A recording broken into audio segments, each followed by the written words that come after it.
Околу 12.000 жители на селото Батинци со години живеат во страф од болести поради отпадот кој се истура во депонијата Дрисла, која се наоѓа во непосредна близина. Откако во јавноста се објави информацијата дека 13.000 контейнери отпад од Италија требало да биде складиран или уништен токму во оваа депонија, жителите на селото одлучија спасо да го побараат во медиумите. Велат не бараат ништо освен чиста животна средина која им е загарантирана со уставот. Ние имаме право да живееме во еколошки чиста средина и да дишеме чист воздух. Ние сме вознемирени затоа што тоа право кое ни е загарантирано со уставот нам ни е загрозено. Ја бараме вистината за Дрисла на виделина. Најголемиот дел од смртните случаи во текот на изминатава година биле предизвикани од канцерогени болести. Тие се убедени дека тоа е резултат на отпадот кој според нив се складира без никаква регулација.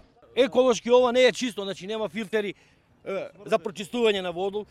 Филтери нема за водата, за прочистување, значи све не е направено уопште према европските стандарди како тие што ни го наветија тогаш кога ја поставува депонијата Дрисла. Денес, откако проблемите ги споделија јавно преку медиумите, управата ги повика на средба, но наместо да ги слушне нивните барања, тие ги убедуваа дека нивните обвинувања се неточни. Сакаме као населено место, дали од ова место, да знаеме правата. Апсолутно не е вистина. Може тоа пред камерата Апсолутно не е вистина. Не. Апсолутно тоа не е вистина. Вие рекавте знаеш, не е вистина. Ние читаме. Знаеш колку се 1400 камиони шлепери со 20 тона, не знам колку беше. 16, најмалку.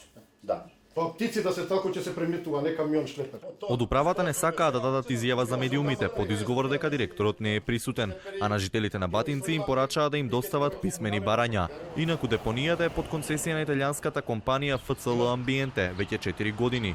Компанијата вети дека од Дрисла ќе направи најсовремена депонија на Балканот, меѓутоа досега нема сменето ништо.